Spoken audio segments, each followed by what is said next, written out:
네, 안녕하세요. 지금 이 시간 공주에서 이미 1차 갈릴리 수양회가 시작돼서 오늘 복음을 전하는 그 날입니다. 시간적으로 지금 이제 복음이 활발하게 이렇게 전해지는 그 시간인데 이런 생각을 해봤습니다. 그 아이가 태어날 때 그 산모는 아이를 낳기 위해서 애를 쓰고 바깥에 가족들이 애타는 마음으로 새로운 그 생명의 탄생을 이렇게 기다립니다. 그와 같이 공주 수양관이 마치 산모가 애쓰는 그런 장소 같은 생각이 들고, 그리고 전국에 있는 모든 교회가 그 신생아의 탄생을 간절히 기다리는 가족과 같은 그런 생각이 들었습니다. 지금 이 시간 복음이 전해지는 공주 수양관을 생각하면서 기도로 또 함께 해 주시기를 부탁을 드립니다. 함께 기도하시겠습니다. 우리 가운데 역사하시는 거룩하신 아버지 하나님, 아무 소망도 없었던 저희를 그리스도 예수 안에서 불러주시고 예수님의 죽음과 부활을 통해 우리 각 사람 있는 모습 그대로 하나님의 자녀 삼아 주신 것 진심으로 감사 찬양을 드립니다. 또 오늘까지 우리의 영과 육을 보존하시며 주님 안에서 살 수 있도록 매일의 은혜를 더해 주시는 것도 주님께 감사를 드립니다. 주께 기도할 때마다 아직 구원받지 못한 이뤄진 영혼들을 기억하고 주님 앞에 간절히 기도합니다. 노아 홍수 전에 노아와 그의 가족을 이끄시고 또 여러 짐승들을 암수 한 쌍씩 방주로 이끌어 주셨던 것처럼 우리에게 속한 모든 자를 기억해 주시고 구원의 방주로 친히 인도해 주시기를 주님께 간구합니다. 우리에게 주신 가족, 친척, 이웃들, 지인들, 주께서 맡기신 영혼이라는 걸 기억하고 할 일을 할 수 있도록 용기를 주시고 지혜를 주시기를 주님께 간구합니다. 주님 앞에서는 그날 우리가 알고 있는 모든 영혼들과 함께 주님 앞에 기쁨으로 설 수 있도록 이 땅에서의 삶을 다스려 주시고 인도하여 주시옵소서. 우리 마음속에 영혼에 대한 열정을 주시고 그리스도의 심장을 주시기를 주님께 간구합니다. 또 주님 안에서 진행되고 있는 학예 수양에 더욱더 권능으로 주관해 주심으로 아무 사고 없이 복음이 전해지며 새로운 영혼들이 구원받을 수 있도록 또 모든 형제 자매들이 새로워질 수 있도록 주님 기회를 주시고 역사해 주시기를 주님께 간구합니다. 저희 전주교회가 또 함께하는 2차 학예 수양회가 준비되고 있습니다. 마땅히 해야 할 일을 예비해서 혼란과 혼선 없이 수양회가 진행될 수 있도록 우리 가운데 두루 살펴주시고 함께해 주시기를 주님께 기도합니다. 가나안의 전투처럼 주님이 주관하시고 우리 각 사람의 복종과 순종하는 학예 수양회가 될 수 있도록 함께해 주시기를 주님께 기도합니다. 이 시간 말씀 앞에 나온 우리 각 사람을 주님 기억해 주시고 진리의 빛으로 비춰주시며 모든 증거되는 말씀이 마음에 심겨질 수 있도록 역사해 주시기를 주님께 간구합니다. 우리 마음의 문을 열어주시고 성령의 감동 감화하심으로 주관하여 주시옵소서. 함께 하시는 주께 모든 것을 의지합니다. 고마우신 우리 구주 예수님 이름으로 기도합니다. 아멘. 네, 성경 잠언 4장 18절 말씀을 같이 찾으시겠습니다. 잠언 18장 4장 18절 말씀부터 보시겠습니다. 잠언 4장 18절부터 제가 읽어드리겠습니다. 잠언 4장 18절. 의인의 길은 돋는 햇볕 같아서 점점 빛나서 원만한 광명에 이르거니와 악인의 길은 어둠 같아서 그가 거쳐 넘어져도 그것이 무엇인지 깨닫지 못하느니라. 내 아들아, 내 말에 주의하며 나의 이르는 것에 내 귀를 기울이라. 그것을 내 눈에서 떠나게 말며 내 마음속에 지키라. 그것은 얻는 자에게 생명이 되며 그 온 육체에 건강이 됨이니라. 23절 말씀, 23절 말씀, 21절 말씀, 23절 말씀입니다. 23절 말씀은 같이 읽겠습니다. 무릇 지킬 만한 것보다 더욱 내 마음을 지키라. 생명의 근원이 이에서 남이니라. 무릇 지킬 만한 것보다 더욱 내 마음을 지키라. 우리 몸에 생명 활동의 중심지가 있다면 심장이라고 이렇게 말할 수 있습니다. 우리의 심장은 주기적인 수축을 통해서 혈액을 온몸에 보내주는 기관입니다. 살아있는 한 심장은 평생 뛸 수밖에 없습니다. 연애할 때 그렇게 뜨겁게 사랑했던 남편의 사랑이 식는 걸 보고 아내가 불평을 합니다. 당신 나 만났을 때 내 앞에 서면 늘 가슴이 뛴다고 고백했잖아요 라고 이야기하니까 남편이 가슴은 항상 뛰는 거야 이렇게 뒤늦게 진실을 알려줬답니다. 살아있는 한 가슴은 뛰고 있습니다. 우리의 생명 활동이 계속되는 심장의 그 움직임을 통해서 유지되고 있기 때문에 그렇습니다. 평생 쉬지 않고 움직이고 생명을 유지하는 기관이 우리 몸의 심장입니다. 평균 하루에 10만 번 이상 뛴다 이렇게 이야기합니다. 심장을 순 우리말로 표현하면 염통입니다. 염통이라는 말도 들어보셨을 겁니다. 순 우리말로는 염통이라고 그러고 영어로는 하트라고 그럽니다.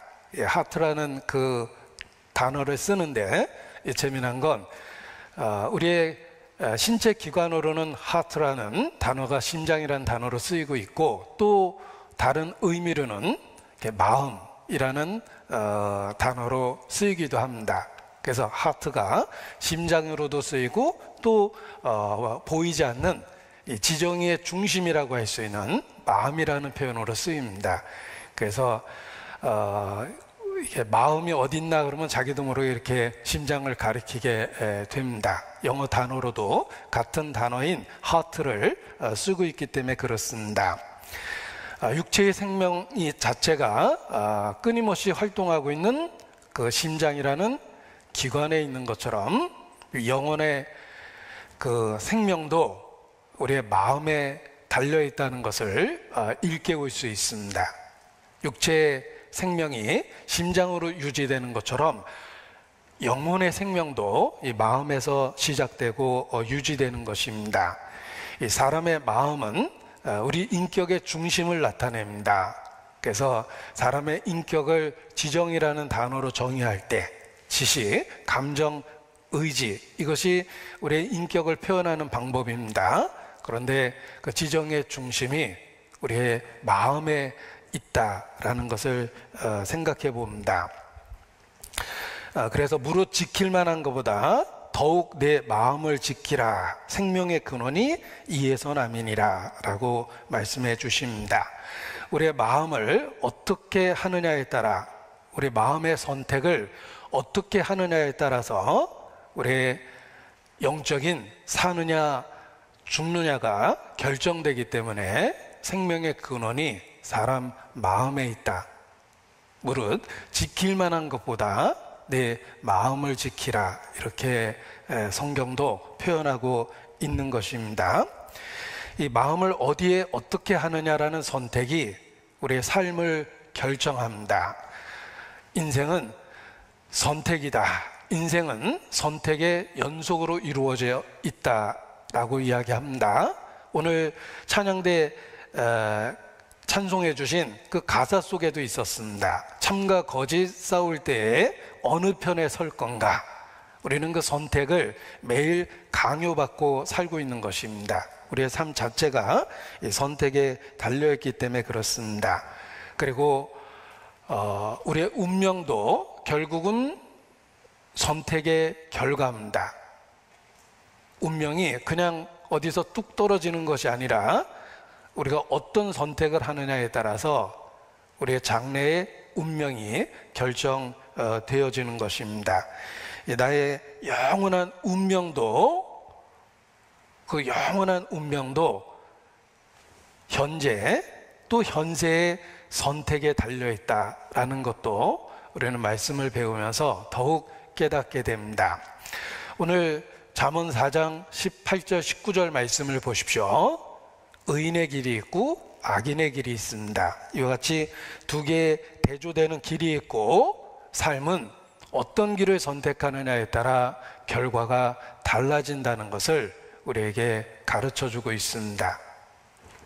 스스로 속이지 마라. 하나님은 만홀히 여김을 받지 아니하시느니라. 사람이 무엇으로 심든지 그대로 거두리라. 자기 육체를 위하여 심는 자는 육체로부터 썩어질 것을 거두고 성령을 위하여 심는 자는 성령으로부터 영생을 거두리로다 라고 말씀도 분명하게 우리에게 가르쳐주고 계십니다. 어떤 선택을 하느냐가 어떤 운명을 결정짓는지를 결국은 만들어내는 것입니다. 생각해보면 인류 역사가 시작했던 그때부터 선택이 있었습니다. 에덴 동산에서도 선택이 있었습니다. 동산 중앙에 먹으면 죽는 선악과만 있었던 것은 아닙니다. 기억할 것은 선악과 바로 옆에 그 중앙에 또 다른 나무, 생명나무가 있었습니다. 하나님은 인간을 지으실 때부터 선택할 수 있는 기회, 자유를 주시고 자유의지를 주신 겁니다. 그래서 동산 중앙에 사느냐 죽느냐를 결정할 수 있는 생명나무도 두시고 또 선악과도 두신 것입니다. 순종해서 말씀대로 먹지 않으면 생명나무를 먹을 수 있는 기회가 생깁니다. 그러나 불순종해서 먹지 말라고 했던 선악과를 먹으면 생명과를 먹을 기회를 잃어버리게 되는 것입니다. 그런데 그 에덴 동산에서 인류를 대표했던 아담, 첫 번째 사람 아담은 선택에서 처절하게 실패하게 됩니다. 불순종했습니다. 그 결과가 우리가 살고 있는 세상입니다. 아담이 실패한 결과를 인류가 수천 년 동안 겪고 있는 것입니다. 땅은 너로 말미암아 저주를 받게 될 것이다. 우리는 저주받은 땅에 살고 있습니다. 그래서 인생이 그렇게 고통스럽고 힘든 것입니다. 일평생을 어두운 데서 먹으며 번뇌와 병과 분노가 저에게 임하느니라. 이것이 인생입니다.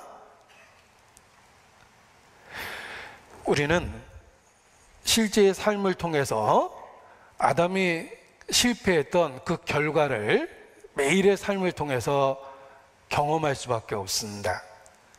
땅은 너로 말미암아 저주를 받아 가시와 엉겅퀴를 내게 될 것이며 너는 얼굴에 땀이 흘러야 식물을 먹을 것이다. 사는 것이, 살아내는 것이 그렇게 쉽지 않습니다. 얼굴에 땀을 흘려야 하라는 말은 노력입니다. 우리는 평생 노력하고 살지만 그것도 그 불확실함 속에서 노력의 결과조차도 제대로 누리지 못하고 살고 있습니다. 왜냐하면 지금도 가시, 엉겅퀴 같은 저주의 결과가 우리 주변에 많이 있기 때문에 그렇습니다. 고통이 있고 슬픔이 있고 지금까지도 우리의 삶이 그러했고 앞으로도 그럴 겁니다. 우리가 이 땅에 존재하는 동안, 우리의 나머지 삶을 살아내는 동안 우리가 겪었던 일이 없어질 수는 없습니다. 지금까지 겪어왔고 지금도 겪고 있고 그리고 앞으로도 겪을 것입니다. 우리는 그 불순종의 결과를 지금 현세의 삶을 통해서 이렇게 온몸으로 경험하고 살고 있는 것입니다. 그러나 하나님은 인간을 여전히 사랑하셨고 회복될 수 있는 두 번째 기회를 주셨습니다. 그래서 아담을 오실자의 표상이다 라는 어려운 말로 묘사하고 있습니다. 아담이 오실자의 표상이랍니다. 에덴 동산의 아담은 장차 오실 예수 그리스도에 대한 예표입니다. 왜냐하면 아담은 인류를 대표하는 선택에 있어서 실패했고 오실자 예수 그리스도는 우리 모두에게 두 번째 기회를 주는 것입니다. 그래서 예수님을 성경은 두 번째 아담이다 이렇게 표현하기도 합니다. 두 번째 아담. 첫 번째 아담은 살아있는 영이 되었고 두 번째 아담은 살려주는 영이 되었다. 아담은 산 영이 되었습니다. 흙으로 지으시고 생기를 불어넣어 아담이 산 영이 되게 했습니다. 하나님과의 교감과 교제를 나누는 살아있는 존재였습니다. 그런데 예수님은 두 번째 아담이라고 일컬어지는 예수님은 첫 번째 아담과 비교할 수 없는 큰 영광을 갖고 이 땅에 오셨습니다. 그래서 살려주는 영이 되었다. 이렇게 표현하고 있는 것입니다. 우리는 예수 그리스도를 믿고 회개하고 복음을 받아들임을 통해서 그 두 번째 주신 기회를 붙잡게 된 것입니다. 그리고 예수님 안에서 하나님의 자녀가 되는 생명나무의 과실을 먹게 되는 그 자격을 예수님 안에서 얻게 된 것입니다. 지금도 인류에게 두 번째 기회가 주어져 있습니다. 첫 번째 기회는 먹지 말라라는 말씀으로 주어졌고 두 번째 기회는 주 예수를 믿으라라는 말로 주어진 것입니다. 그래서 현재 모든 인류는 두 번째 기회를 누리고 있는 것입니다. 자, 현세의 삶에 우리가 온몸으로 겪은 고통, 슬픔, 인생의 수고들 성경 말씀대로 일평생 어두운 데서 먹고 번뇌와 병과 분노가 있는 삶을 이 땅에서 살아내고 있습니다. 우리가 매일매일의 그 삶의 무게를 느끼면서 불순종의 결과를 경험적으로 깨닫는 것입니다. 그리고 그 불순종의 결과를 경험하면서 우리에게 구세주가 필요하다는 그 절대성을 느끼고 찾아가고 발견하려고 하고 마침내 발견하게 된 것입니다. 복음이 왜 진리일까 생각해 보셨습니까? 에덴 동산이 사실이기 때문에, 노아 방주 사건이 사실이기 때문에, 이스라엘을 통해서 역사하는 예언의 성취 때문에 그렇습니까? 아닙니다. 그 모든 것들은 그리스도의 초보입니다. 복음은 그 내용 자체가 진리일 수밖에 없습니다. 예수께서도 내가 하나님의 아들이라는 증거가 무엇이냐, 하나님이 너를 보내셨다는 증거가 무엇이냐 라고 유대인들을 물어볼 때 내가 하는 그 일이 나를 증거하는 것이다 이렇게 말씀하셨습니다. 누구든지 아버지 뜻대로 행하고자 하는 자는, 이 말이 사람에게서 났는지 하나님에게서 났는지 알 수 있다고도 하셨습니다. 무슨 뜻입니까? 예수님이 하신 그 일 자체가 진리라는 겁니다. 우리에게 꼭 필요한 진리일 수밖에 없습니다.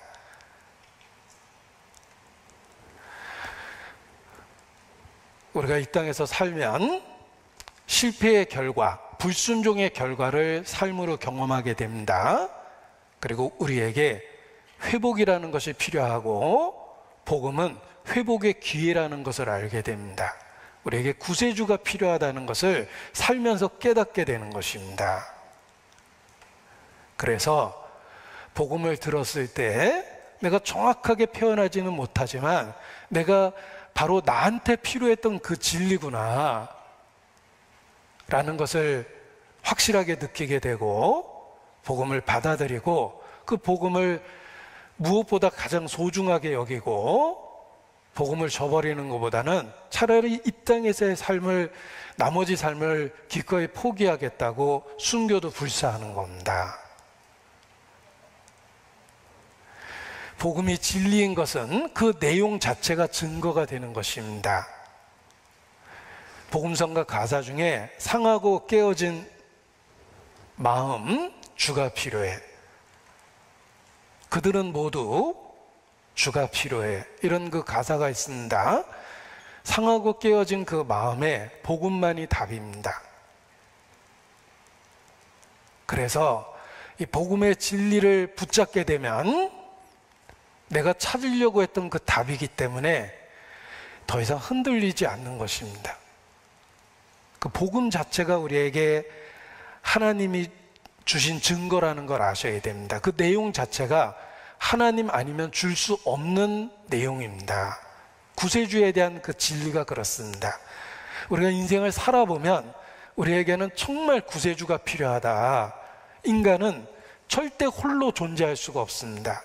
육체적인 생명도 홀로 존재해 못하고 영적으로는 더욱더 그러합니다. 우리는 시간 속에서 불확실함 속에서 살고 예기치 못한 사건 사고 속에서 삽니다. 인간은 절대 홀로 존재할 수가 없습니다. 우리에게는 구세주가 필요합니다. 그런데 내가 생각해도 도덕적 기준에서 한참 타락한 내가 어떻게 천지를 지은 창조주, 의롭고 거룩한 하나님과 교통할 수 있을까? 어떻게? 그 놀라운 해답이 바로 구세주입니다. 복음은 구세주에 대한 소식입니다. 그래서 복음의 내용을 묵상해 보면 이 복음이 내게 꼭 필요한 진리이기 때문에 내가 믿고 있는 거구나 라는 것을 발견하게 됩니다. 그래서 초보로부터 벗어납니다. 그 초보는 에덴 동산이 고고학적으로 사실이래. 노아 방주가 실제 아라랏산에 있대. 이스라엘을 봐. 그 역사 뒤에 하나님이 계시잖아. 하나님의 존재 증명 때문에 내가 복음을 믿는 게 아닙니다. 그럼 그리스도를 만나게 된 그냥 초보에 불과한 거예요. 그리고 마침내 그리스도를 만났을 때 내게 꼭 필요한 진리 그 자체라는 걸 알게 된 겁니다. 나한테는 구세주가 필요한 거예요. 그래서 예수님을 믿을 수밖에 없었고 믿게 된 겁니다. 그리고 믿은 그 이후에 절대로 주님 없는 세상은 상상도 못하는 거예요. 그래서 정말 주 없이 살 수 없다고 그렇게 중심으로 고백하게 되고, 내가 이 땅에 태어난 의미와 보람을 찾는다면 이 땅에 와서 구세주를 만났다는 것 하나만으로 태어난 보람이 있고 살아낸 보람이 있구나 라는 걸 알게 됩니다. 이 복음 그 자체가 우리 모두에게 꼭 필요한 진리라는 것을 붙잡고 있어야 됩니다. 중심을 붙잡고 있어야지 흔들리지 않습니다. 논리적인 이단 교리를 접했다고 흔들리지 않고 누가 설득력 있게 다른 얘기를 했다고 그래서 미혹되고 그러지 않습니다. 복음 그 자체를 붙들고 있다는 것이 중요합니다. 예수님이 자신에 대한 증거, 예수님이 하신 일, 복음의 내용 그 자체가 내가 인생을 살아보니까 나한테 꼭 필요한 진리라는 걸 절실하게 발견했기 때문에 그렇습니다. 이 땅은 결코 우리 스스로 홀로 살아낼 수 없는 세상이기 때문에 그렇습니다. 우리에게는 구세주가 필요합니다. 하나님은 우리에게 구세주를 주셨습니다. 우리는 그분을 받아들일 수밖에 없었던 것입니다. 그래서 믿을 수밖에 없었던 예수 그리스도구나 라는 것을 신앙생활을 되돌아보면서 더욱 고백하게 됩니다. 믿을 수밖에 없는 예수님이에요. 나한테 꼭 필요한 진리였습니다. 지금도 필요하고, 내가 이 땅에서 나머지 과정을 지나고 주님 앞에 서는 그날까지 나에게는 매일의 삶에 구세주가 필요하기 때문에 믿을 수밖에 없는 겁니다.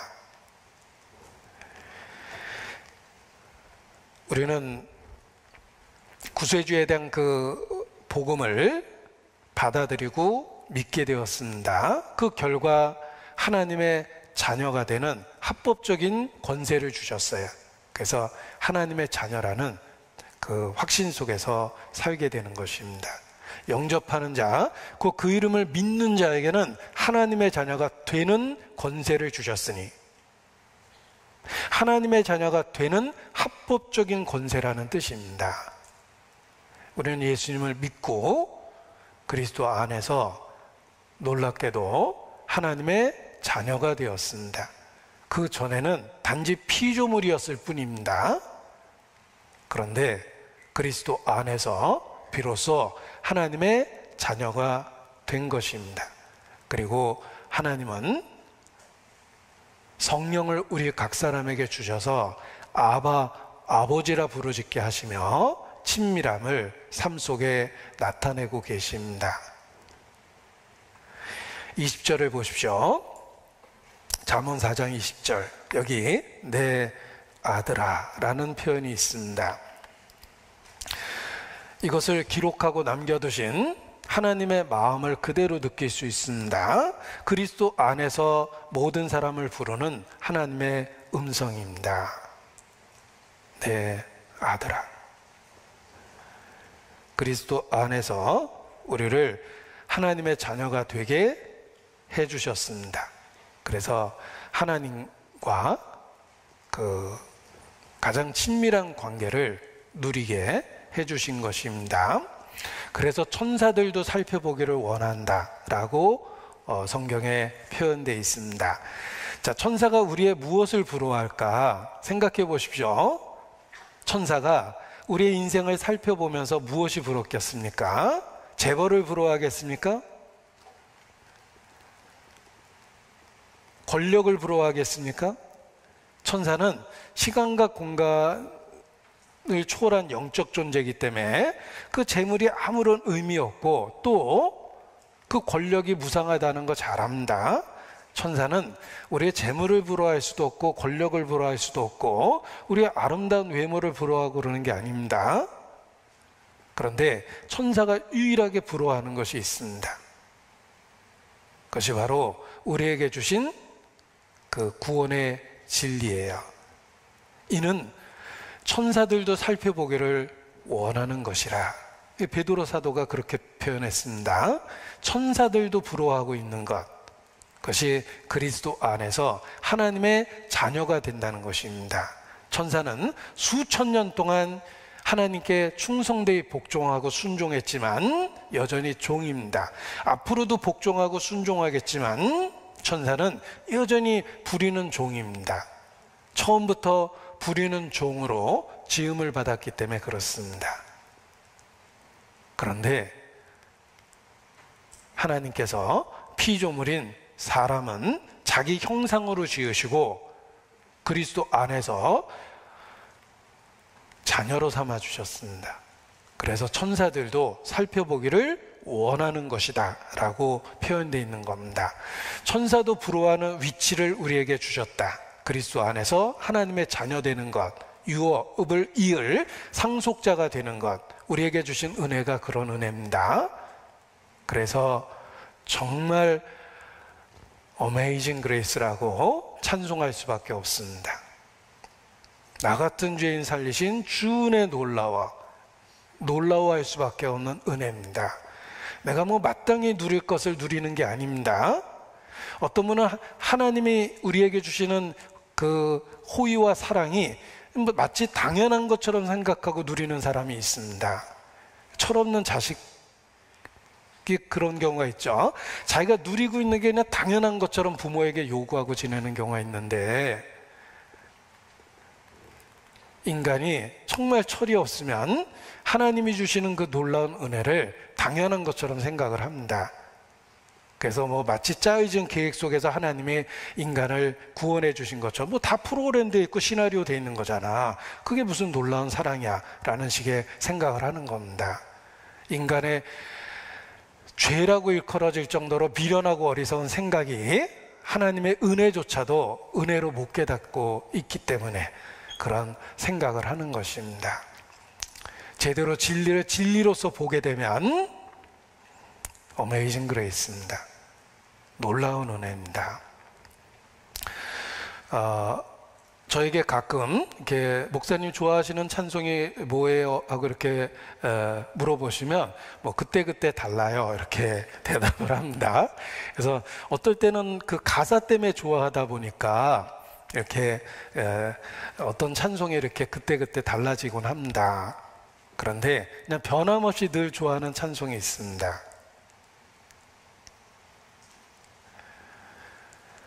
예를 들면 우리 찬송가 410장 하나님의 은혜로 이 쓸데없는 자 왜 구속하여 주는지 알 수 없도다, 이런 찬송을 변함없이 좋아합니다. 구원에 대한 진리를 일깨워 주기 때문에 그렇습니다. 그리고 우리말 찬송에는 없지만 서양 사람이 많이 부르는 찬송 중에 또 하나를 제가 좋아합니다. 번역해서 어떻게 부르는지 모르겠는데 그냥 영어로 제가 한번 불러보면 I stand amazed in the presence of Jesus Nazarene and wonder how he could love me. I stand amazed in the presence of Jesus Nazarene. 나는 나사렛 예수의 임재 앞에 서 있습니다. 놀라워하며 서 있습니다. 어떻게 나 같은 사람을 사랑하신다고 하는지 놀라워하고 있습니다. How marvelous, 얼마나 놀랍습니까? How wonderful, 얼마나 신기하고 아름답습니까? 그 찬송이 그냥 How marvelous, How wonderful이라는 구령구절의 반복입니다. 근데 그 찬송에 그 How marvelous, How wonderful이라는 그 가사 때문에 제가 그 찬송을 그냥 변함없이 좋아합니다. How marvelous, how wonderful.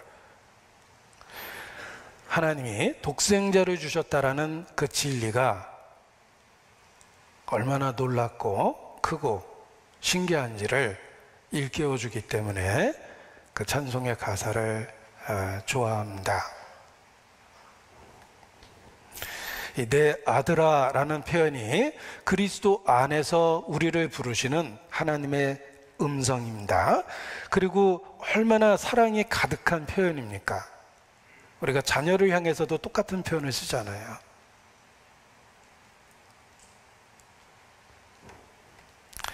왜 딸이라고는 안 그랬을까? 이렇게 오해하시면 안 됩니다. 아들은 상속자와 유업을 이을 자라는 의미를 갖고 있습니다. 그래서 아들이란 표현을 쓰고 우리에게 주신 영이 아들의 영이라고 이렇게 표현되어 있는 것입니다.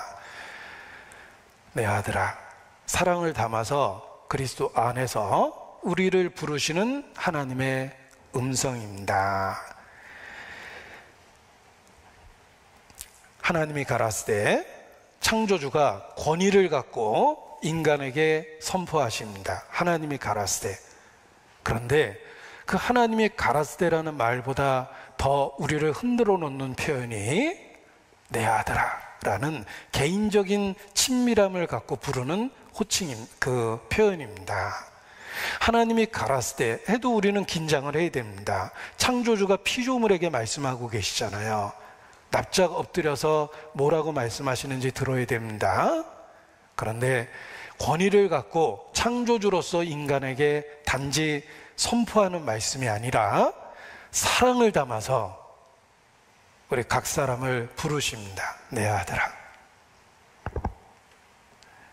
그래서 하나님의 사랑이 느껴지면 그 말씀이 마음에 큰 울림이 되고 말씀이 마음에 새겨지는 겁니다. 왜냐하면 사랑을 담아서 불렀기 때문에 그 말씀이 우리 마음에 심겨질 수밖에 없는 거예요. 고린도 전서 4장 15절입니다. 오늘 본문에는 표시하겠습니다. 고린도 전서 4장 15절.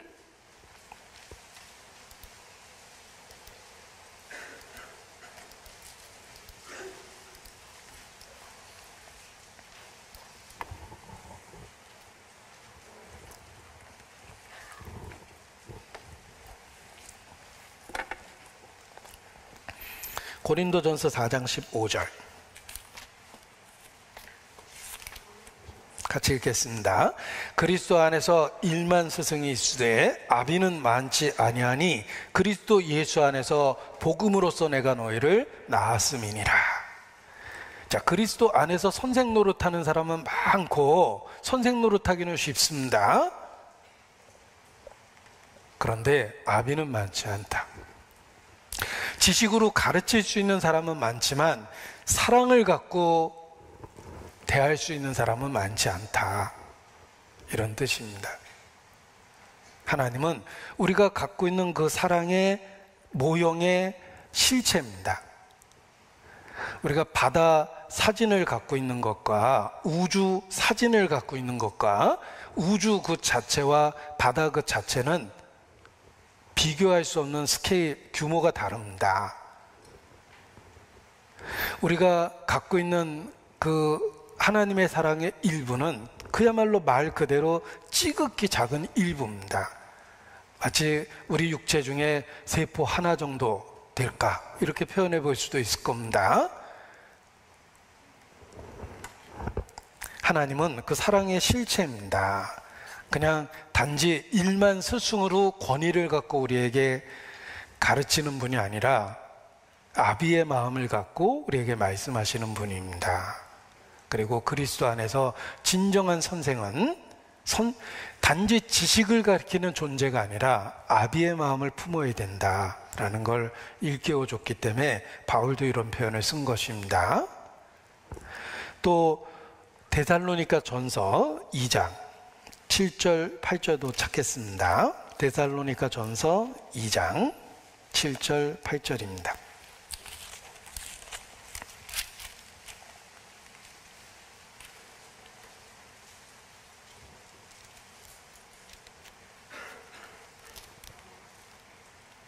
데살로니가 전서 2장 7절, 8절.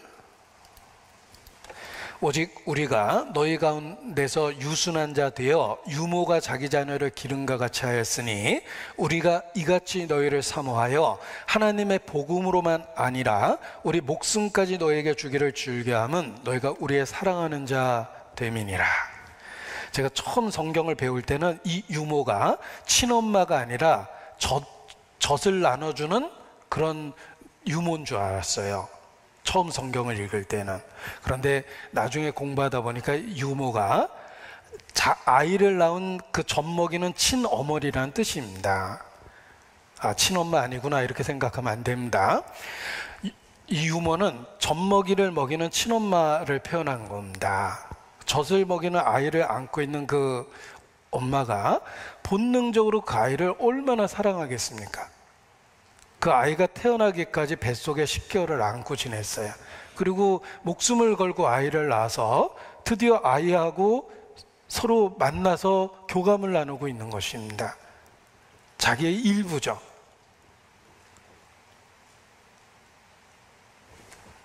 일부라는 표현을 제가 써놓고 뭔가 잘못 쓴 것 같아서 이렇게 망설이고 있습니다. 어떤 의미에서 자식은 나의 전부가 될 수 있는 거예요. 그런데 유모가 자기 자녀를 기름과 같이 내가 너희를 그렇게 사모한다. 그래서 목숨까지 주기도 즐겨한다. 이렇게 바울이 표현한 것입니다. 이것은 그리스도의 심장을 가져야지만 쓸 수 있는 표현입니다. 바울이 그러했습니다. 그리고 하나님 자신은 그 사랑의 그 실체예요.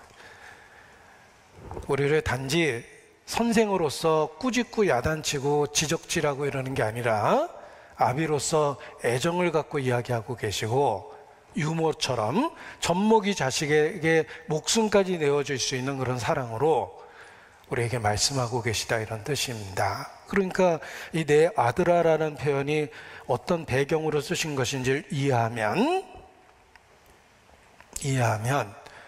그 다음에 들리는 모든 말이 우리 마음에 새겨질 수밖에 없습니다. 나에게 그렇게 뜨거운 사랑을 갖고 말씀하고 계시기 때문에 그게 들리는 거예요. 우리가 형제 자매 간에도 그렇습니다. 단지 선생 노릇하고 지적질하는 것은 누구든지 할 수 있습니다. 애정이 없어도 합니다. 그런데 정말 사랑을 갖고 대하려면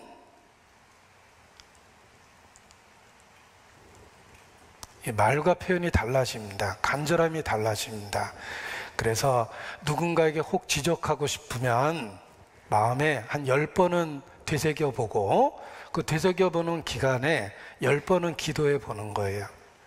그리고 한 번 지적하고 충고하면 그게 감춰진 사랑이 느껴집니다. 그래서 들을 때 상처가 되고 기분은 나빠도 나의 유익을 위해서 하는 이야기구나 라는 것을 느끼게 됩니다. 그런데 쉽게 지적하고 선생 노릇하고 그러면 서로에게 말은 맞는 말인데 서로에게 상처가 될 뿐입니다. 바울은 정말 사도로서의 위치를 갖고 있습니다. 그래서 아비의 마음을 갖고 너희에게 말하고 있다.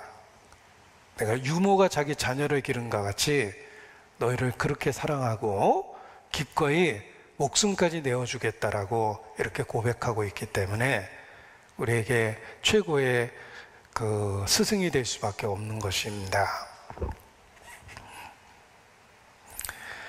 우리가 말은 베드로처럼 할 수 있고 바울처럼 할 수 있지만 정말 그 말을 하는 중심에 아비와 같은 마음이 있고 유모와 같은 마음이 있는가라고 생각해 보면 이 말의 절제가 될 수밖에 없습니다. 이 내 아들아라는 표현이 하나님이 그리스도 안에서 우리를 보시면서 하는 마음을 담은 표현이라는 걸 이해하셨으면 좋겠습니다. 잠언 4장 20절 다시 보겠습니다.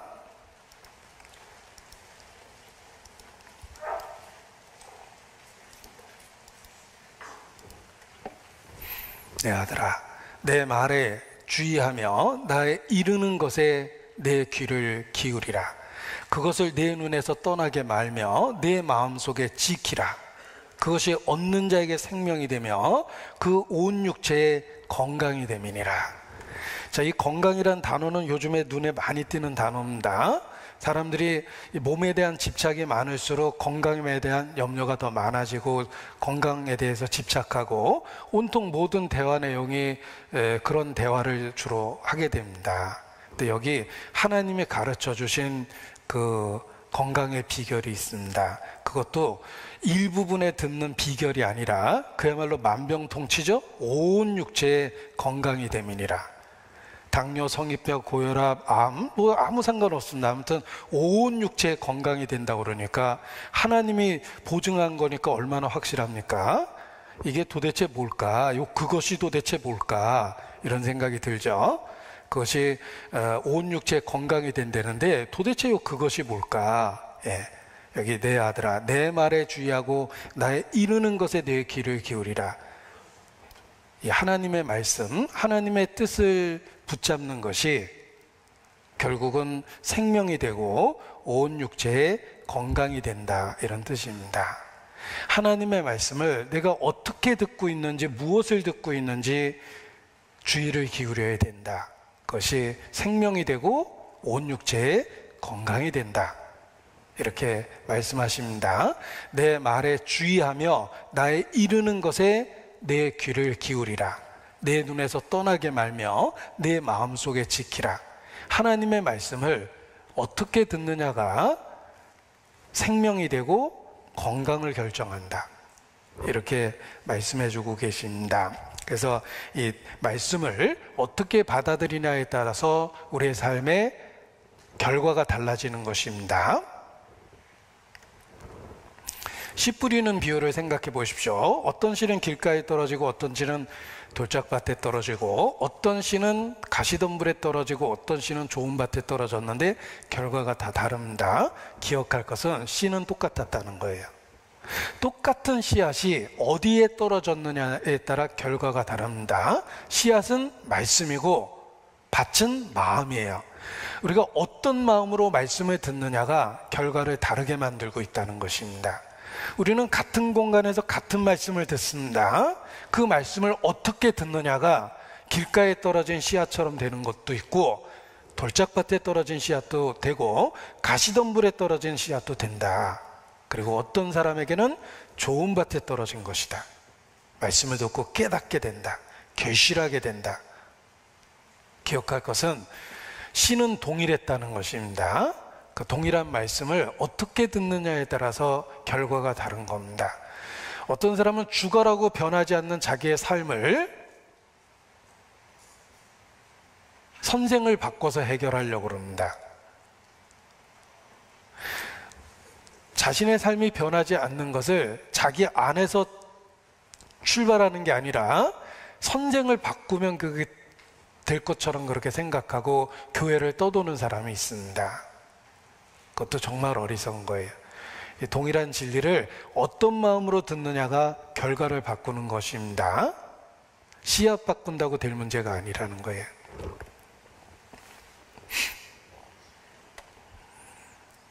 그래서 여기 생명이 되고 건강이 된다고 했던 것이 우리에게 전해지는 사랑이 담겨져 있는 하나님의 말씀을 어떤 마음의 상태로 듣느냐, 어떤 자세로 듣느냐에 따라서 결과가 다르다라는 것을 일깨워 주는 것입니다.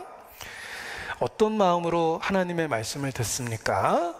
우리 모범이 되는 초대교회 사례 중에 베레아 사람이 있습니다.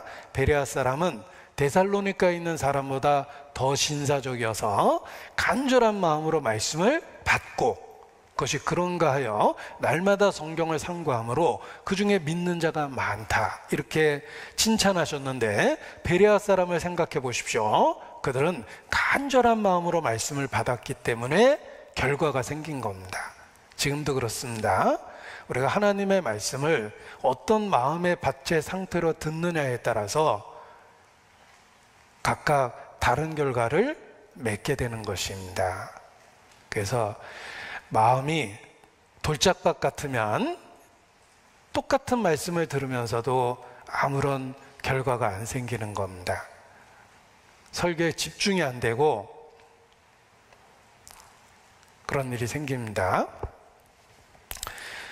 사실 제가 집중시키는 방법을 알고 있지만 사용을 안 하고 있습니다. 어떻게 집중시키는지 아세요? 항상 목사님이 설교하면 이 듣는 사람들이 집중이 안 돼가지고 막 분위기가 나빴는데 어느 날 보니까 목사님을 계속 뚫어지게 쳐다보고 있더랍니다. 그래서 야, 뭐가 달라졌나라고 보니까 목사님 뒤에다 누가 시계를 걸어놨답니다. 언제 끝나는 거야? 그러면서 뚫어지게 쳐다보니까 저도 시계 걸어놓으면 됩니다. 그런데 그런 치사한 방법 많습니다. 자, 하나님의 말씀을 어떤 마음으로 듣느냐에 따라서 결과가 달라진다 이렇게 말씀을 드렸습니다. 의인의 길이 있고 악인의 길이 있다고 오늘 본문이 시작되었는데 자, 길이라는 말은 가야 되는 과정이 있는 것이고 길이라고 표현한 이유가 있습니다. 인생은 길입니다.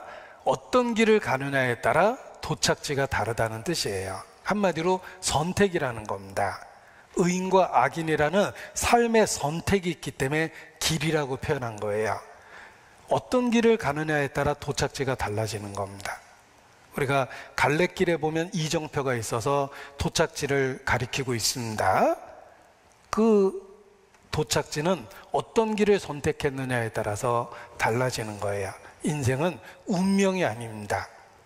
그냥 쓰여진 각본대로 되어지는 게 아닙니다. 우리는 시간과 공간 속에 있고 길을 가고 있고 과정을 겪고 있는 거예요. 어떤 선택을 하느냐가 도착지를 만들어내는 겁니다.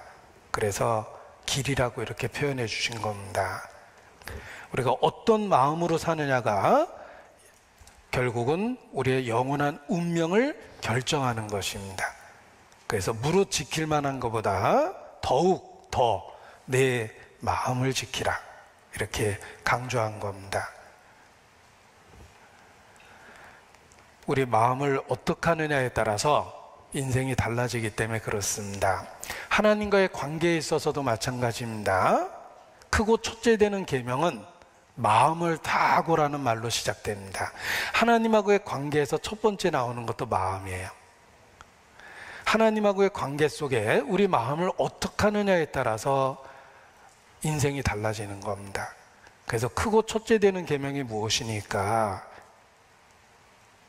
하나님을 마음을 다하고 목숨을 다하고 뜻을 다하고 성품을 다하고 힘을 다하여 내 하나님을 사랑하라. 이것이 크고 첫째 되는 계명이라. 하나님하고의 관계에 있어서도 첫 번째 요구된 게 마음입니다. 우리 마음을 어떻게 하느냐에 따라서 하나님하고의 관계에 있어서 더더욱 어떻게 하느냐에 따라서 삶이 달라지는 겁니다.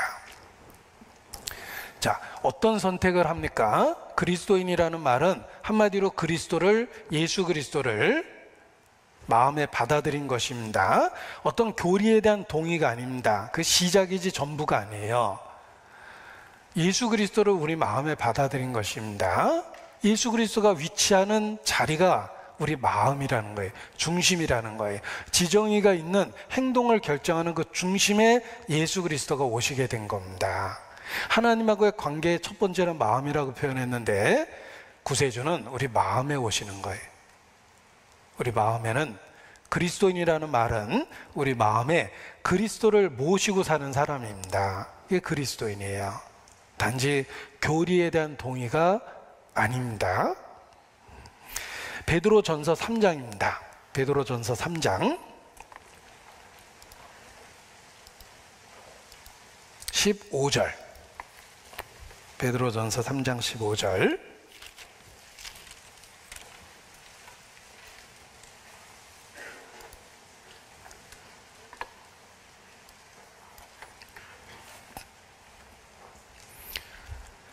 베드로전서 3장 15절. 너희 마음에 그리스도를 주로 삼아 거룩하게 하고 너희 소망에 관한 이유를 묻는 자에게는 대답할 것을 항상 예비하되 온유와 두려움으로 하고. 자, 만약에 가로치기로 천국 본고사 문제 나왔다고 한번 생각을 해보죠. 다음 중 네모에 알맞는 말은 너희 네모에 그리스도를 주로 삼아 거룩하게 하고 너희 집에, 너희 생각에, 너희 지식에가 아닙니다. 너희 마음에. 그리스도가 우리 안에 위치하는 그 자리가 우리 마음이라는 거예요. 우리 삶의 중심에 그리스도가 계시는 겁니다. 그래서 너희 마음에 그리스도를 주로 삼아 거룩하게 하라, 이렇게 말씀해 주셨습니다. 그 크고 첫째 되는 계명도 첫 번째가 하나님하고의 관계에 있어서 마음이란 단어라고 표현을 했습니다. 그리스도는 우리 마음에 오셔서 마음의 자리를 잡는 거예요. 너희 마음에 그리스도를 주로 삼아 거룩하게 하라. 이것이 이제 크리스찬의 모습입니다. 우리 마음에 그리스도께서 계시는 겁니다. 그러기 위해서는 우리에게 믿음이라는 화합이 필요한 거예요. 에베소서 3장 17절입니다. 이 두 말씀을 연결해서 생각하면 더 이해하기가 좋습니다.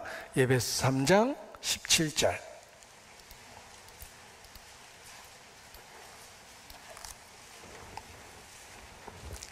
에베소서 3장 17절.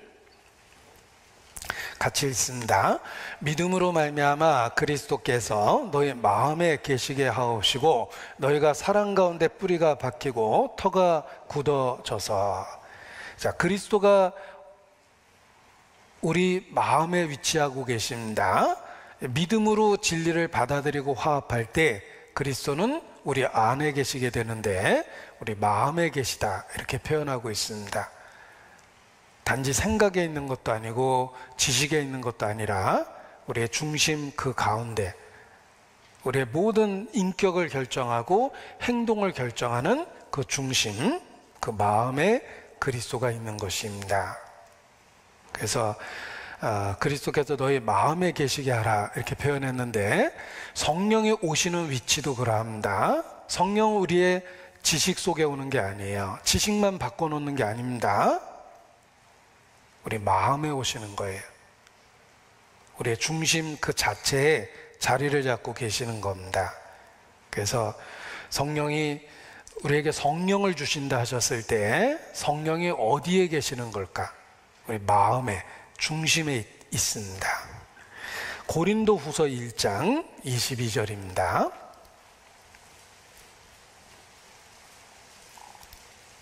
고린도 후서 1장 22절.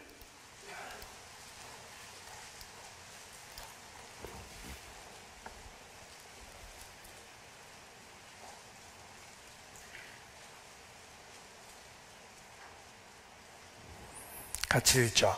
저가 또한 우리에게 인치시고 보증으로 성령을 우리 마음에 주셨느니라. 성령을 우리 마음에 주셨습니다. 그래서 우리의 마음에 성령이 계시고 우리의 육체는 성령이 계시는 전이 된 겁니다.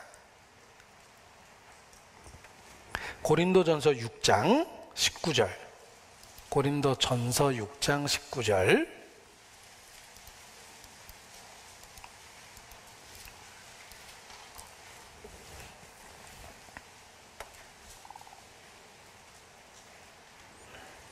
같이 읽겠습니다.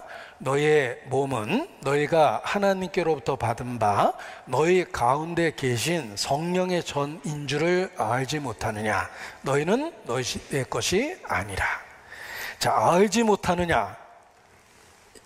당연히 알고 있어야 될 걸 일깨워 줬는데 우리의 몸은 성령의 전이 된 거예요. 왜냐하면 우리 마음에 성령이 계시기 때문에 우리의 몸 자체가 성전이 된 것입니다. 유대인들은 46년 동안 성전을 지어놓고 자랑했습니다. 그런데 예수께서 그 46년 동안 지은 성전을 헐면 3일 만에 일으키겠다고 했다가 엄청난 그 비난을 받았습니다. 그러나 예수님은 성전된 자기 육체를 가리켜 하신 말씀이라 이렇게 돼 있어요. 46년 동안 지은 성전을 어떻게 3일 만에 짓느냐. 이게 예수님을 비난하게 된 이유 중에 하나입니다. 그러나 예수님은 자신의 죽음을 통해서 진정한 성전을 이룰 것을 말씀하셨기 때문에 3일 만에 일으키겠다 이렇게 얘기하신 겁니다. 예수님이 이 땅에 계셨을 때는 예수님 자신이 성전이었습니다. 하나님의 영이 그 가운데 계셨습니다. 그리고 예수님이 승천하신 이후 교회는 그의 몸이며 우리 각 사람 마음에 성령을 주셨습니다. 따라서 우리의 몸이 성전이 된 겁니다. 너희의 몸이 성령의 전인 줄 알지 못하느냐. 알아야 된다는 거예요. 알아야지만 이 몸을 올바로 사용하고 살 수가 있습니다. 우리의 몸이 성령의 전이 되었기 때문에 예전처럼은 결코 살 수가 없는 겁니다. 15절, 6장 15절입니다.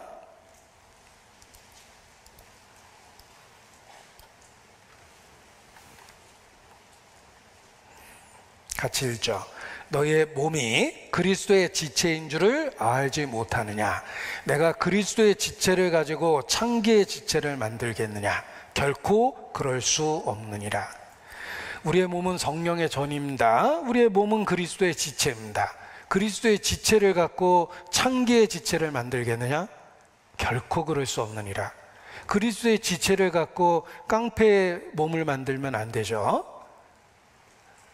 우리 각 사람 속에 성령이 계시다는 걸 인식하고 우리의 육체가 성령의 전이 됐다는 걸 생각해야지만 몸을 쓰는 방법이 바뀌고 살아가는 방법이 바뀌게 되는 겁니다.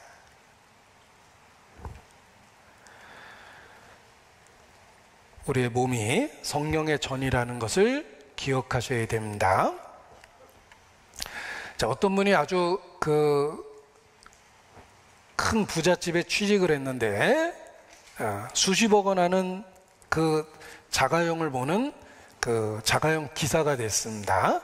그래서 다른 대기업 임원이 그 대우를 받는 것과 같은 그런 대우를 받으면서 자가용 기사 노릇을 합니다.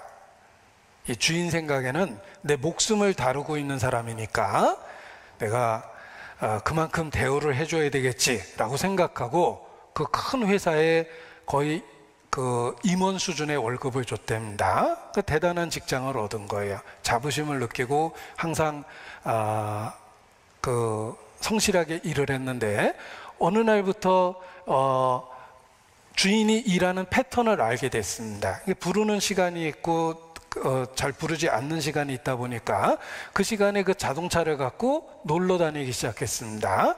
자기 자동차인 것처럼 자랑하고 다니고 그랬습니다. 그리고 또 어떨 때는 그 자동차에 무슨 생선 같은 것도 싣고 어디에 갖다 주고 이런 아무튼 자기가 필요한 대로 다 이렇게 쓰기 시작했습니다. 주인이 어느 날 손님을 모시고 차에 탔는데 자동차 안에서 온통 생선 냄새입니다. 그런 일이 자꾸 반복된다고 생각해 보십시오. 그리고 어떨 때는 정말 중요한 일이 있어서 불렀는데 어디 멀리 그 차를 갖고 개인적인 용도로 나가 있었습니다. 그러면 틀림없이 그 직장을 잃어버리게 될 겁니다. 그런데 우리가 그 잘못된 기사 같은 행동을 하나님 앞에서 하고 삽니다. 우리의 육체는 성령의 전인데 우리가 이 육체를 가지고 어느 순간부터 자기 용도로 쓰기 시작을 합니다. 써서는 안 될 때 육체를 쓰는 거예요. 결코 그럴 수 없느니라라는 양심의 수없이 많은 외침이 들림에도 불구하고 그냥 무시하고 자꾸 그렇습니다. 그 결과가 어떻게 되겠습니까? 성령은 우리 마음에 계시며 우리의 육체는 성령의 전이 된 것입니다. 따라서 내가 이제는 더 이상 이 육체 갖고 할 수 없는 일들이 많아진 거예요.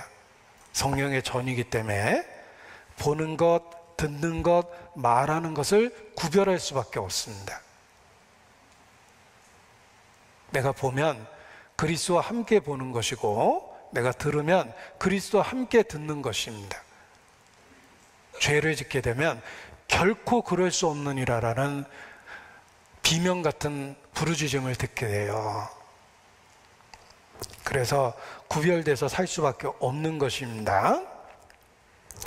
이스라엘이 멸망한 원인을 역사 속에서 공부해 보면 그들은 살아계신 하나님으로부터 점점 멀어지면서 그 빈자리를 우상으로 채웠습니다. 나중에 이스라엘 안에 온갖 이방의 우상이 다 들어왔어요.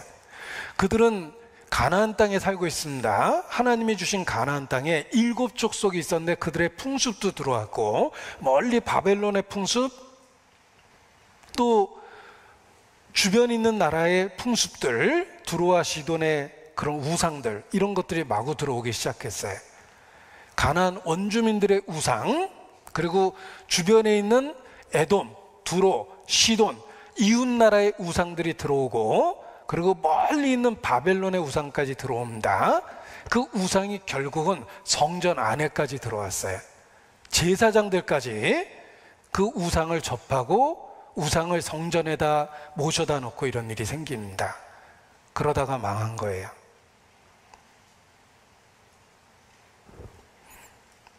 그런데 그와 똑같은 일들이 그리스도인의 삶 속에 나타납니다. 멸망한 이스라엘이 했던 일들이 우리의 삶 속에 그대로 나타납니다. 온갖 우상이 우리 삶 속에 다 들어오는 거예요. 에스겔 14장입니다. 구약성경 에스겔 14장입니다.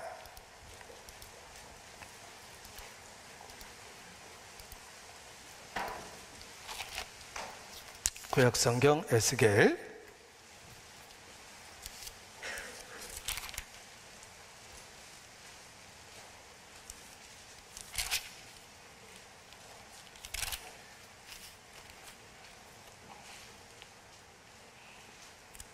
3절 인자야, 이 사람들이 자기 우상을 마음에 들이며 죄악에 거치는 것을 자기 앞에 두었으니 그들이 내게 묻기를 내가 조금인들 용납하랴. 그러니까 하나님 앞에 나와서 묻기는 묻는데 그들의 삶 속에 우상이 가득한 겁니다. 우상도 섬기고 하나님도 섬기고, 답답하면 점쟁이한테도 가고 굿도 좀 하고 주일날은 교회 가고, 뭐 심하게 얘기하면 그런 식입니다.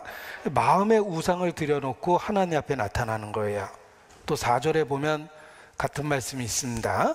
그런즉 너는 그들에게 말하여 이르라. 나 주 여호와가 말하노라. 이스라엘 족속 중에 무릇 그 우상을 마음에 들이며 죄악에 거치는 것을 자기 앞에 두고 선지자에게 나오는 자에게는 나 여호와가 그 우상에 많은 대로 응답하리니. 우상에 많은 대로 응답하겠다고 그랬죠. 뭐든지 왜곡되고 잘못돼서 받아들여지게 되는 거예요. 왜냐하면 이미 그 마음속에 우상이 가득하기 때문에 그렇습니다. 그래서 5절에 보면 5절 보면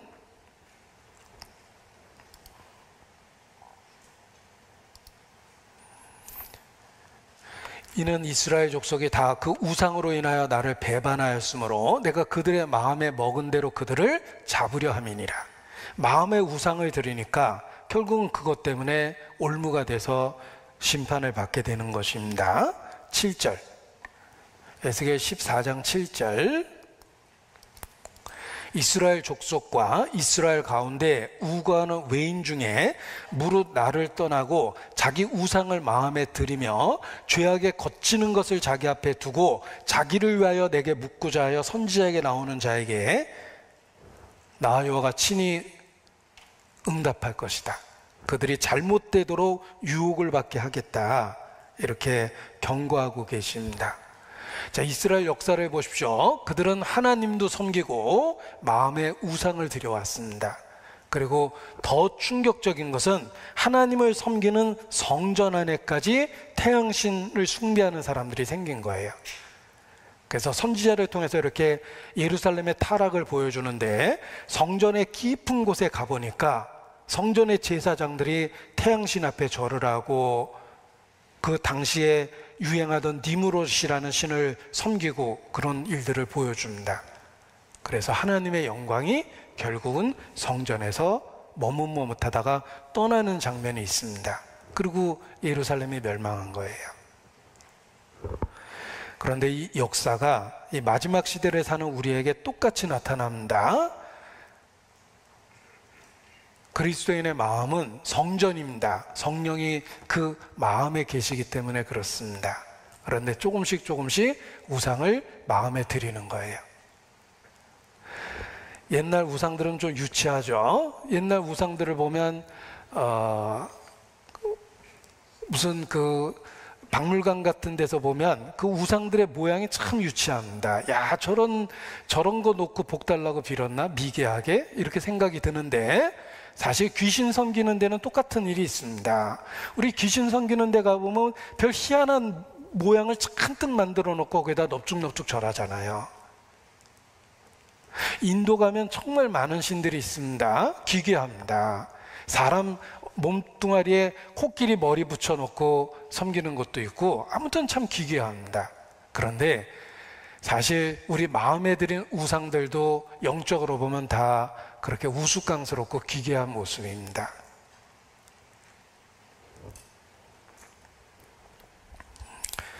무슨 아이스크림 가게 가보면 아이스크림이 이렇게 종류대로 쫙 있습니다. 그래서 취향대로 골라 먹게 무슨 맛 드릴까요? 이렇게 하는데 요즘 우상숭배는 딱 베스킨 라빈스 31입니다.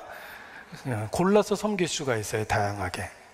게다가 현대 문명의 기술을 힘입어 우상의 모습이 여러 가지로 나타납니다. 우리 손에 들려있는 휴대폰, 그 안에서 펼쳐지는 세상, 그게 자기 인생의 일부분이 되고 그것 때문에 위로받고 그거 없으면 금단현상에 시달리고 그런 일들이 점점 많아집니다. 그래서 좋아하는 취향이 점점 다양해지고 여러 가지를 접하고 여러 가지를 위로 삼아서 삽니다. 왠지 그 옛날 예루살렘에 여러 우상을 마음에 들였던 이스라엘의 모습이 보이지 않습니까? 그리고 그 기괴했던 우상들의 앞에 넙죽넙죽 엎드려 절했던 것처럼 우리도 정말 가치 없는 것에 넙죽 엎드려서 절을 합니다. 유대인들이 살아계신 하나님을 버리고 금송아지를 만들어 놓고 그 앞에서 뛰어놀고 축제를 벌입니다. 어리석어 보이죠? 그 금송아지가 황금 숭배 사상이라는 거예요. 그냥 돈이면 다 되는 겁니다. 그래서 사람을 평가할 때도 돈으로 평가합니다. 배우자를 결정할 때도 돈이 가장 중요한 변수가 돼요. 우리 마음에 자기도 모르게 우상을 갖다 들여놓은 겁니다.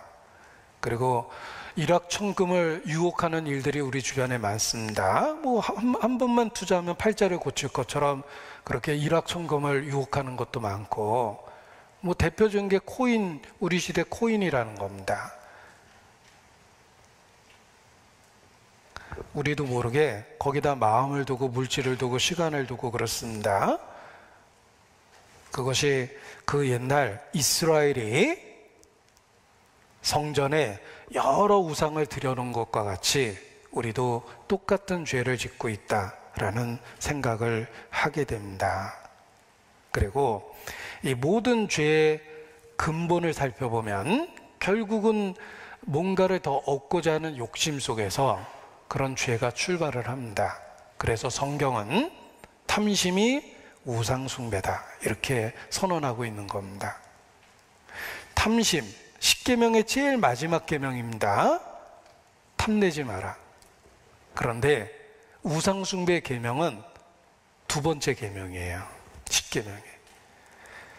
그 마지막 10번째 계명이 가장 근본적인 그 우상숭배를 그만 말씀하고 연결되어 있다는 거예요. 그래서 탐심은 곧 우상숭배니라 이렇게 선언하고 있는 것입니다. 우리 본성 속에 근본적인 탐심이 있습니다. 돈, 섹스, 권력. 그래서 보통 이 세 단어가 이렇게 3종 세트처럼 묶여서 나와요. 그리스도인을 유혹하는 것, 돈, 섹스, 권력 이렇게 묶여버립니다. 거기에 탐심이 딱 붙는 거예요. 그래서 돈 자체를 더하는 게 인생의 목적이 됩니다. 재물 늘리는 재미에 인생을 살리는 거예요. 섹스, 더 많은 쾌락을 추구하고 비정상적인 성적 관계를 추구합니다. 성은 기억하십시오. 부부에게 준 거예요. 그래서 부부관계라고 그럽니다. 남녀관계가 아니에요. 부부에게 준 겁니다. 지나친 성적 욕망, 그리고 권력, 크고 작은 조직 속에서 더 나은 위치를 차지하려고 술수를 벌입니다. 시기하고 질투하고 그러죠? 돈, 섹스, 권력, 그거에 대한 탐심이 우상숭배니라 이렇게 성경은 선언합니다. 그런 탐심 뒤에 우상숭배라는 죄가 있다는 겁니다. 그래서 그리스도인도 이 마지막 시대를 살면서 이런저런 우상을 마음에 들여놓을 수 있다는 겁니다. 그래서 더욱더 내 마음을 지키라 라고 일깨워 주십니다. 우리 마음에 들여놓은 우상을 버려야 되는 거예요. 우리의 마음을 지킨다라는 말이 그런 뜻입니다. 우리 마음에 들여놓은 우상을 버리는 것, 그것이 우리의 마음을 지키는 것입니다. 이에서 생명의 근원이 남이니라 말씀하십니다. 요한 1서 5장입니다. 사도 요한이 마지막에 쓴 요한 1서 5장 마지막 메시지를 보시기 바랍니다. 요한일서 5장 21절.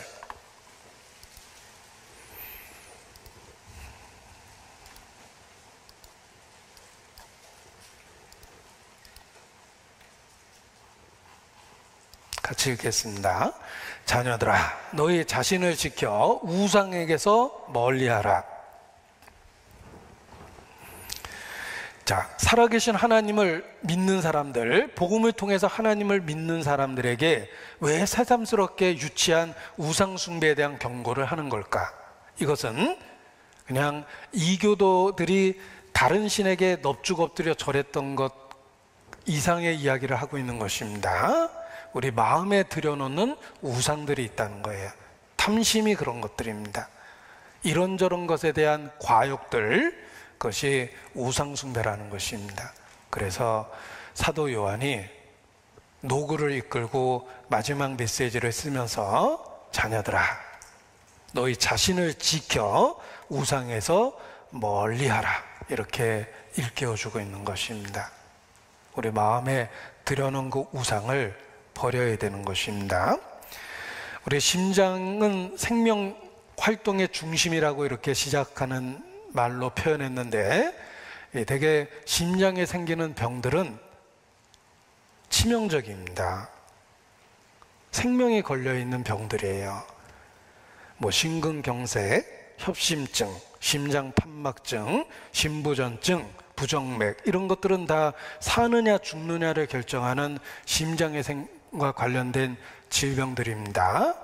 그와 같이 가장 치명적인 질병이 마음에 생긴다는 것입니다. 그 마음에 이런저런 우상을 들여놓으면서 영적 생명에 위기가 생기는 것입니다. 자녀들아, 너희 자신을 지켜 우상에서 멀리하라. 우리 모두에게 필요한 말씀입니다. 더욱더 마음을 지켜야 됩니다. 우리 마음에 우상이 들어와서 자리 잡지 못하도록 마음을 지키고 살아야 됩니다. 잠언 25장입니다. 잠언 25장.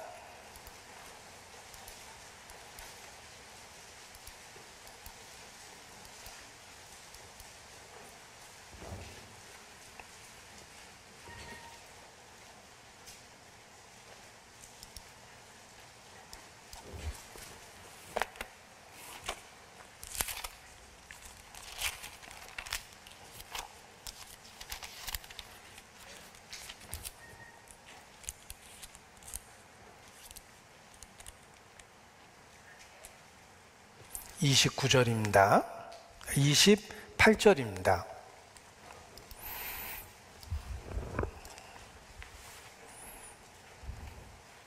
같이 읽죠. 자기의 마음을 제어하지 아니하는 자는 성읍이 무너지고 성벽이 없는 것 같으니라. 성읍이 무너지고 성벽이 없으면 적이 무단 침입합니다. 우리 마음을 제어하지 않으면 구별된 장소가 무너지는 거예요. 성소가 더럽혀지기 시작합니다. 그래서 이 땅에 존재하는 한은 우상으로부터 자기 자신을 멀리해야 되고 마음을 제어해야 됩니다. 로마서 12장 2절입니다. 로마서 12장 2절.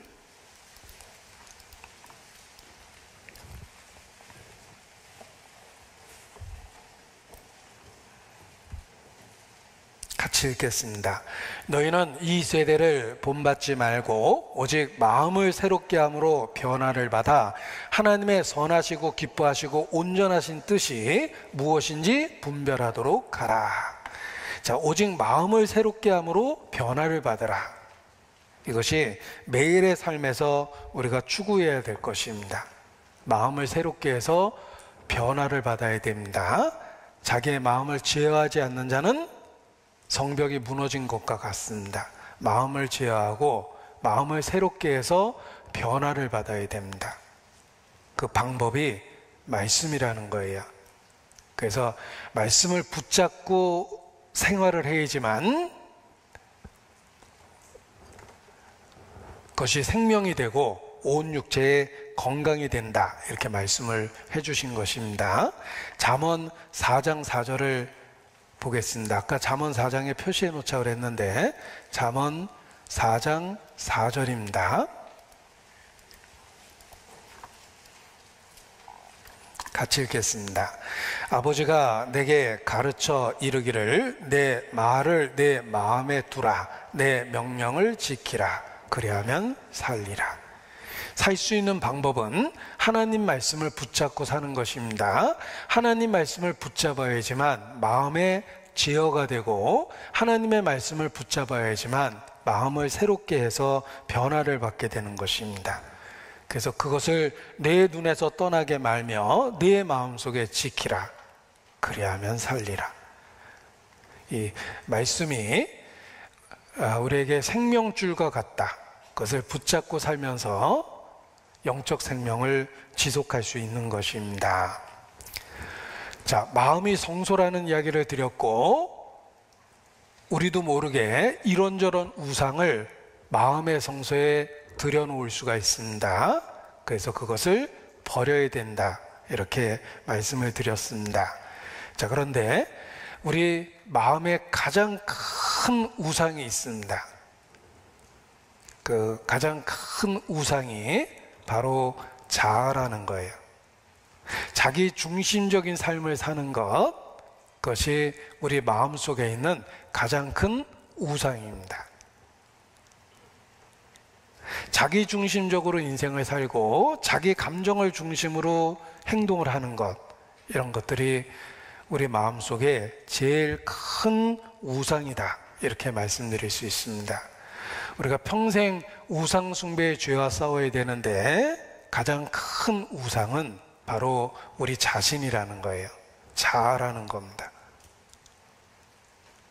왜냐하면 죄는 하나님으로부터 분리되는 것이 죄며, 하나님과 분리되었을 때 하나님이 있어야 될 그 중심에 자아가 자리를 잡은 거예요. 그래서 자기 행복을 위해서, 자기 만족을 위해서 자기 중심적으로 삶을 산다. 그것이 자아라는 우상인 거예요. 나그네와 행인 같은 너희를 권하노니 영혼을 거스려 싸우는 육체의 정욕을 제어하라. 영혼을 거스려 싸우는 육체의 정욕, 그것이 바로 우리의 자아 안에 있는 겁니다. 그래서 우리에게 제일 조심해야 될 우상이 바로 자아, 우리 자기중심적인 그 삶 자체가 우리에게 있는 가장 큰 우상이다, 이렇게 표현할 수 있습니다. 우리는 다 양 같아서 그릇 행하여 각기 제 길로 갔거늘 여호와께서는 우리 무리의 죄악을 그에게 담당시키셨도다. 우리 무리의 죄악이 무엇이냐면 각기 제 길로 간 것, 자기 중심적인 삶을 산 것, 이것이 죄입니다. 그리고 최고의 우상이라는 거예요. 자, 선악과를 먹었을 때 어떤 일이 생겼습니까? 벌거벗었다는 사실을 알게 됩니다. 그리고 선악을 아는 일에 우리와 같이 하나가 되었다. 선악과를 먹은 결과가 선악을 아는 일에 하나님같이 됐다고 표현하고 있습니다.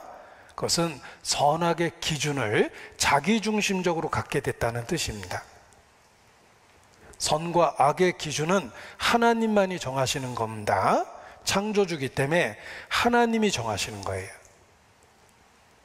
그런데 인간이 선악과를 먹은 결과 자기중심적인 삶을 살게 되고 선악의 기준을 자기에게 둔 거예요. 자기의 소견에 옳은 대로 행하였더라. 그러니까 자기 인생을 자기 마음대로 사는 겁니다. 우리는 다 양 같아서 그릇 행하여 각기 제 길로 갔습니다. 그런데 구원을 받게 되면 예수님을 마음의 주로 모시게 되며 예수님을 선악의 절대적인 기준으로 삼게 되는 겁니다. 하나님의 말씀 자체를 기준으로 삼게 되면서 선악의 기준을 바로 갖게 되는 거예요. 우리 마음에 있는 최고의 우상은 자아입니다. 그리고 예수님을 구주로 모신다는 뜻은 자아를 포기하고 그 위치에 주님을 모시는 겁니다. 이제는 주님이 선과 악을 결정하고 내가 좌해야 할지 우해야 할지 주님이 결정하는 겁니다. 우리 중에 누구든지 자기를 위하여 사는 자가 없고 자기를 위하여 죽는 자가 없도다. 주님이 사냐 죽느냐도 결정하고, 그리고 내가 어떻게 무엇을 해야 될지도 주님이 결정하는 거예요. 왜냐하면 내가 있었던 그 자아라는 중심 속에 이제는 예수님을 모시게 되었기 때문에 그렇습니다. 그래서 진정한 그리스도인은 고백하게 됩니다. 내가 그리스도와 함께 십자가에 못 박혔다. 이제는 내가 산 것이 아니요 내 안에 그리스도께서 사는 것이라.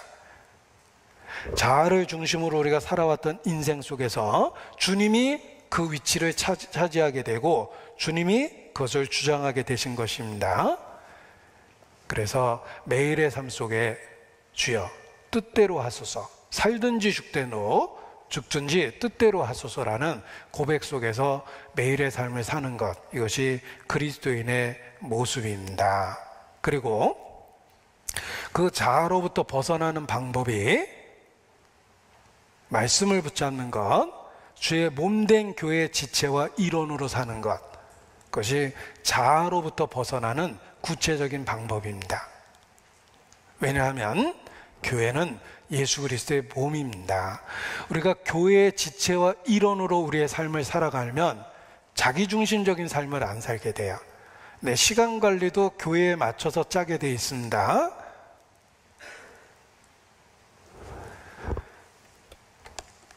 그래서 교회와 함께하면 교회 계획 속에 함께 있게 되고, 교회가 일할 때 나도 일하게 되고, 교회가 기뻐할 때 나도 기뻐하게 되고, 교회가 고통받을 때 나도 고통받게 됩니다. 자아 중심이 아니라 주님 중심으로 살아가는 실제적인 삶이 되는 거예요. 그래서 우리가 교회를 소중하게 여기는 겁니다. 자, 교회를 설명할 때 머리와 몸으로 비유합니다. 마디와 힘줄로 도움을 입고 연락하고 상합한다. 마디와 힘줄로 각 마디를 통하여 도움을 입음으로 연락하고 상합합니다. 이게 교회의 비밀이에요. 우리가 교회와 함께하면 자기중심적인 삶에서 벗어나게 됩니다. 그래서 내가 자유롭게 쓸 수 있는 시간의 대부분도 교회와 함께 쓰게 되고, 교회가 있는 곳에 내가 있게 되고, 교회가 일하는 순간에 나도 일하게 되고, 교회가 기뻐하는 일에 나도 기뻐하게 되고, 교회가 고통받는 그때 나도 고통받게 되고, 그러면서 자기중심적인 삶에서 드디어 벗어나게 되는 것입니다. 이 하늘나라의 스파이라는 말을 드물지만 씁니다. 스파이는 신분을 감추고 조국을 위해서 일하는 것입니다. 우리는 하늘나라의 스파이입니다. 이 스파이라는 어감이 좋지 않아서 이렇게 쓰기가 좀 망설여집니다. 그런데 잘 생각해 보십시오. 신분은 다양하게 갖고 있지만 그곳에 있는 이유는 조국과 조직을 위해서예요. 그래서 자신의 신분은 다양하게 갖고 있지만 조국을 위해서 계속 협동하고 일을 합니다. 그와 같이 우리는 다양한 모습으로 이 땅에서 살고 있습니다. 다양한 연령대, 다양한 모습으로 살고 있는데 근본적으로 주님이 여러 모양으로 살아내시는 거예요. 그리고 그 주님의 몸된 교회 안에서 우리가 자기 역할을 하면서 하늘나라를 위해서 일하고 있는 겁니다. 그리고 정말 신기한 것은 교회와 하나 돼서 생활하면 자기중심적인 삶이 없어져요. 마치 조국을 위해서 그 사람이 존재하는 것처럼, 주님을 위해서, 교회를 위해서 존재하는 것처럼 그렇게 여겨집니다. 그래서 자기라는, 자아라는 우상 숭배에서 벗어나서 살게 되는 것입니다. 그리고 이 일하는 시간을 주님께서 우리에게 일시적으로 주신 거예요. 우리의 이 땅에서의 삶이 일시적이라는 걸 기억해 보십시오. 일하는 시간도 지극히 일시적이에요. 그리고 우리를 기다리는 것은 영원한 안식이 기다리고 있는 겁니다. 따라서 일할 수 있는 그 시간 안에 우리가 열심히 일하다가 주님을 만나서 안식에 들어가는 것이 필요한 것입니다. 제가 말씀을 묵상하면서 찬송의 가사도 함께 묵상을 했습니다. 주가 맡긴 모든 역사 힘을 다해 마치고 밝고 밝은 그 아침을 당할 때 금검은고 맞추어서 새 노래를 부를 때 세상 고생 모두 잊어버리리. 그날 세상 모든 고생 잊어버리리. 그날이 있습니다. 지금은 일하는 시간입니다. 그래서 내가 교회의 지체와 일원으로 이 땅에 존재하고 있다. 더 이상 자기중심적인 삶을 살지 않겠다라고 결심하고 교회가 있는 곳에 내가 있고 교회가 일할 때 함께 일하는 것이 필요합니다. 우리 3년 만에 정말 학예수양회를 갖게 되었는데 그 자체가 너무 감격스러웠습니다. 3년 만이잖아요. 그리고 그것이 이런 불확실한 시대에 정말 마지막이 될까봐 두렵기 때문에 더 간절함이 생기는 겁니다. 이번 2022년 우리 학예수양회가 정말 주님이 주신 그 마지막 기회라는 것을 생각하고 최선을 다해서 함께하는 그런 수양회가 되었으면 좋겠습니다. 기도하시겠습니다. 거룩하신 아버지 하나님, 우리의 연약함을 고백하고 죽은 자를 살리시는 그 능력, 그 은혜만 사모하고 의지합니다. 우리 마음에 들여놓은 그 우상을 버릴 수 있도록 주님 일깨워 주시고 구별된 삶을 살 수 있도록 더욱 붙잡아 주시기를 주님께 기도합니다. 주님 만나는 그날 칭찬과 영광 속에 주님 만날 수 있도록 우리의 모든 삶을 다스려 주시옵소서. 7월 22일 주님 안에서 예비된 학예수양회 우리 모두를 통해서 큰 역사 이루어 주시기를 주님께 기도합니다. 코로나 위협으로부터 우리 모두를 보존하시고 일할 수 있는 기회를 주시기를 주님께 기도합니다. 고마우신 우리 구주 예수님 이름으로 기도합니다. 아멘.